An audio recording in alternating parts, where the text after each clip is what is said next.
네, 안녕하세요. 도기환입니다. 자, 오늘은 요즘에 계속 과거에 팟캐스트 방송할 때는 이제 이메일 상담이 좀 많이 왔었거든요. 근데 이제 조금 우리가 팟캐스트를 안 하고 유튜브를 라이브 중심으로 하다 보니까 조금 그 내용이 좀 적어졌는데, 요즘에 이제 다시 이메일 상담에 대해서 많이 이제 받고 그것으로 이제 설명해 주는 방식으로 해볼 계획입니다. 자, 우선은 이메일 상담이 들어오면 저한테는 좋은 게 많습니다. 여러분들한테 이제 어떤 초보적인 수준, 예를 들면 이제 협회가 그 방송을 시작한 게 거의 2012년이었나? 2011년? 2011년쯤부터 팟캐스트를 했나 했을 거예요. 그러다 보니까 초창기에는 이제 부자 마인드하고 이제 경매 기초 초보에 해당하는 이제 질문들을 이제 많이 해줬어요. 그러다가 이제 2015년에 이제 스파레주가 이제 생기면서 이때부터는 이제 실전 중심으로 이제 그 교육생을 많이 가르쳤죠.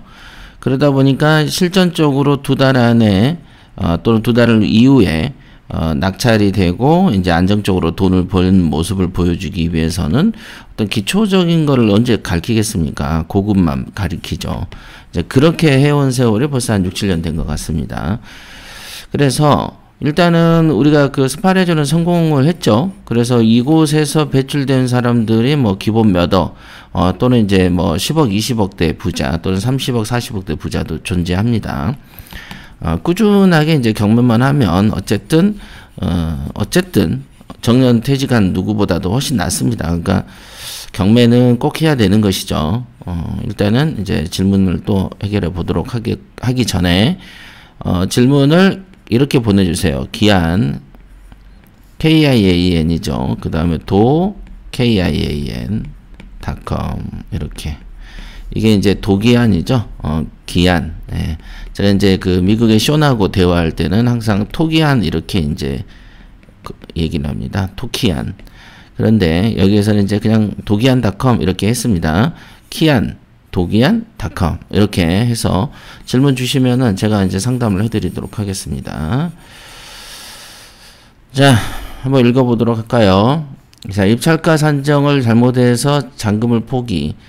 큰돈 날린 사례. 60대 주부입니다. 작년에 부동산 가격이 폭등하는 걸 보고 결국은 부동산이구나 라는 생각에. 근데 이거는 사실은 부동산을 한두 번만 사보면은 결국은 부동산이구나 라는 생각을 안 할 수가 없어요. 그러니까 제가 30대 초반에 이제 사업을 열었을 때 그때 늘 들었던 생각이 사람이 죽으면 저승사자한테 간다. 우리가 이제 그 저승사자, 사장이라고 썼네. 자, 저승사자, 즉 예를 따라서 염라대왕한테 간다. 이런 게 이제 우리나라의 이제 민간 신앙이잖아요. 그러면 이 염라대왕한테 죽으면 다 여기로 간단 말이야. 자, 그래서 그때 든 생각이 뭐냐면 사람이 결국은 뭐 어디서 사업에서 돈을 벌었다, 뭐에서 돈을 벌었다 해도 결국은 이 부동산으로 딱 오더라는 거죠. 그래서 보통 사업에서 뭐 30억이 현금으로 있네 어쩌네 다 필요 없고, 좀 전에 요즘에는 은행에 넣어놔봐야 뭐 이자가 뭐 붙기를 합니까? 뭐 1%도 안 되는 이자. 뭐 이런 거 큰 돈이 안 되죠. 그렇다고 이 30억을 코인에 넣을 수도 없고, 그렇다고 주식에 넣을 수도 없고, 날리는 건 아까우니까. 그러면 결국은 부동산으로 찾아옵니다. 그리고 현금만 갖고 있는 사람들이 나중에 사업을 하다가 한두 번 잘못하면 이제 망하기라도 하면 이제 그 부자에서 가난한 경지로 툭 떨어져 버린단 말이죠. 그래서 그러지 않기 위해서 그 가난한 부자였다가 가난해지지 않는 길은 뭐냐면 일종의 자물쇠 같은 역할을 해준 게 부동산이다라고 보시면 됩니다. 그래서 이제 현금을 주면 자식대에서 까먹기도 하는데 부동산을 주면은 쉽게 잘 못 까먹죠. 그래서 이제 어떤 그 브레이크 같은 역할을 좀 해주는 게 있습니다. 자, 급 관심을 갖다가 우연히 유튜브에서 강의를 들었다. 경매가 어떤 건지 조금 알 것 같은데 사는 곳이 강남이어서 강남에 이제 낙찰 물건이 있나 구경하다가 입찰 가격을 잘못 써서 만, 10만, 100만, 1000만, 억 1억 2,600만 원을 날린 걸 보고 깜짝 놀랐다라고 얘기를 했네요. 뭐 어떻게 해서 1억 2,600을 날릴 수 있죠? 자, 궁금한 것은 감정가 12억 6천만 원의 입찰 보증금이 1억 2,600이다. 그렇죠. 10%면은 감정가 기준이 아니고 최저가 기준이죠.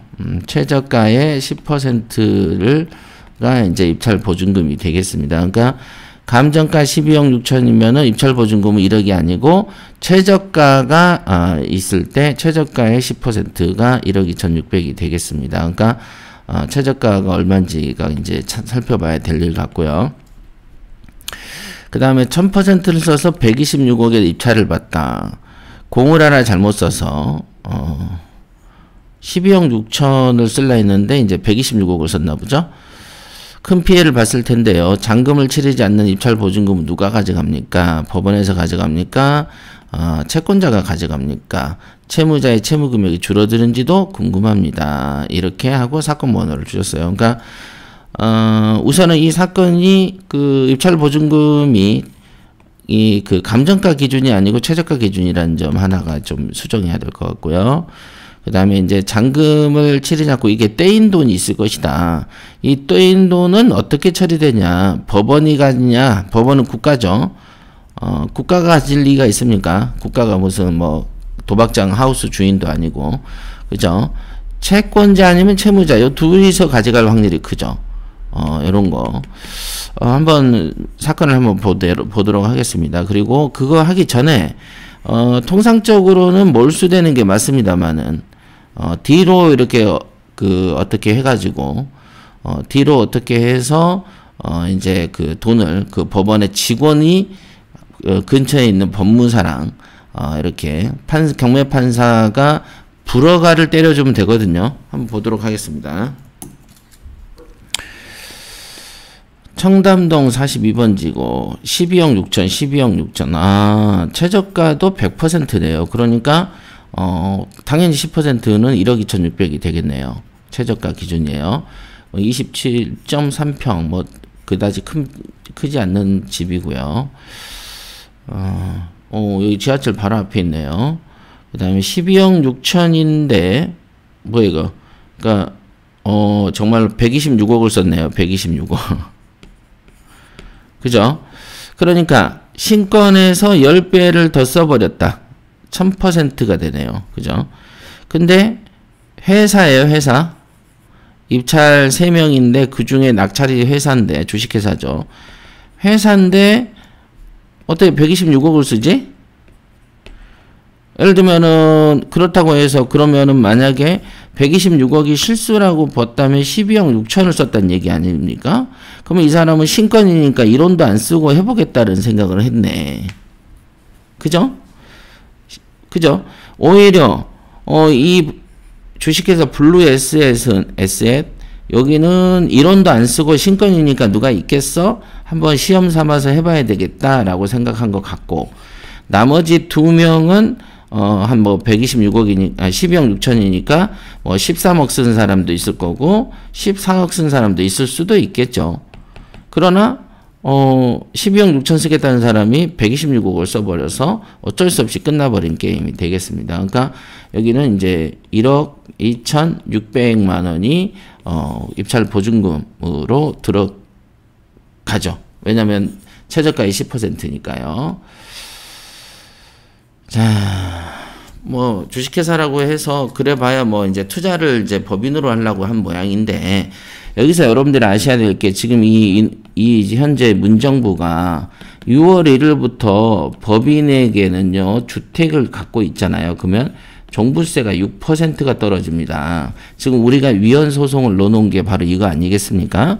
그러면 이 본건 같은 경우가 12억 6천짜리라고 봤을 때 이제 예를 들면 공시가격은 한 9억이나 8억이라고 생각해 볼까요? 대략. 그죠? 요거는 시세라고 보고 공시가격은 8억으로 봅시다. 예를 들어. 그럼 86, 48 한 달에 1년에 4,800만 원을 종부세로 내야 돼요. 그러니까 월 400이지. 월 400짜리 집이에요. 이거는 지금 이 법인으로 주택을 사면 안 됩니다. 법인으로 첫째. 그냥 막 대충 들어오네. 그러니까 컨설팅 통해서 들어왔을까요? 컨설팅 업자가 썼을까요? 한 푼도 안 쓰고 1원도 높여 쓰지 않고 그냥 12억 6천을 쓰려고 했다면 컨설팅 업체를 통하진 않았겠죠. 만약에 컨설팅 업체를 통했는데 얘가 막 126억 썼다면 이건 또 이 손해본 1억 2,600억과 관련해서 컨설팅 회사하고 이제 소송이 또 한판 붙을 예정이 되겠죠. 컨설팅 회사는 거의 자본금이 없기 때문에 그냥 문 닫고 날라보면 되는 거예요. 그러니까 이런 거 좀 의심스럽고, 그럼 개인이 입찰을 받냐라고 보면은 그럴 수도 있을 것 같은데 왜 법인으로 봐서 종부세 늪에 들어가냐. 만약에 지금 서울에서 한 40%가 대출 한계인데 법인한테는 안 줍니다. 주택 자체가. 그러니까 12억 6천에 낙찰을 됐다고 쳐도 12억 6천을 생으로 내가 갖다 꼬라박고 매월 400만 원씩 종부세를 내야 되는 아주 최악의 상황인데, 이런 거를 어디서 코칭을 안 받는가 봅니다. 코칭을 안 받네. 그냥 막 막무가내로 들어와 버리는 사람들이 있는 것 같습니다. 그러니까 뭐든 돈 들이고 시간 들여서 공부를 하시는 게 돈 버는 길이다. 이런 거 말씀드리고요. 이렇게 뭐 임차인도 있네요. 근데 2009년이고 노란색이죠. 예, 선순위가 있고요. 여기 대부업자가 있고 파트너스가 뭐 빚이 있네요. 2014년에 빚이 있는데 2009년에 이렇게 있습니다. 네. 그러면은 이문숙은 이 사람에 대해서도 조사를 좀 해야 되겠죠.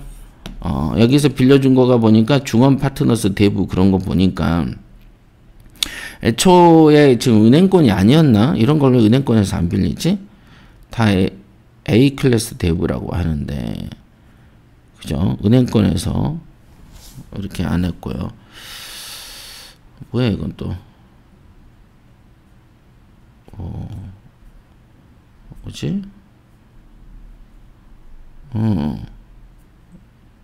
소유자 여기 봅시다. 지금 소유권이 윤준환이다가 2014년에 7월에 일부를 이문숙 씨가 가처분을 했네. 재산 분할. 이거 이혼하면서 벌어진 일이구나. 그러니까 이혼을 하면서 부인이 가처분을 걸고 20분의 7을 그 다음에 어쩌고 저쩌고 했습니다만은 결국은 이 선순위 근저당권자가 경매를 쳐버리니까 재산 분할이고 뭐 싹 날아가 버리는 거죠. 그래서 지금 그 A 클래스 대부가 11억에 받았기 때문에 만약에 이 금액이 이거가 15억에 낙찰이 됐다고 쳐도 여기는 그 11억을 가져가 버린단 말이에요. 여기에 이문숙은 보니까 이제 와이프네요. 그죠? 이문숙은 와이프기 때문에 여기서는 이제 뭐 임차인이 아닙니다만은, 그죠? 요거는 11억, 청구금액만 11억이기 때문에 15억에 낙찰이 돼도 11억을 가져가 버립니다. 그리고 나서 가처분에 돼가지고 이문숙 여기가 또 따로 있고, 그 요거 가처분이기 때문에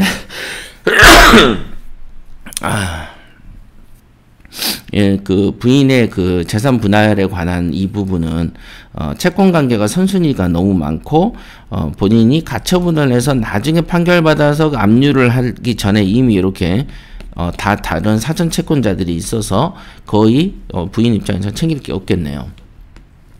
자, 근데 이제 질문에 이제 이 물건을 분석하는 게 아니고 질문에 이제 적합한 거를 이제 말씀드리자면,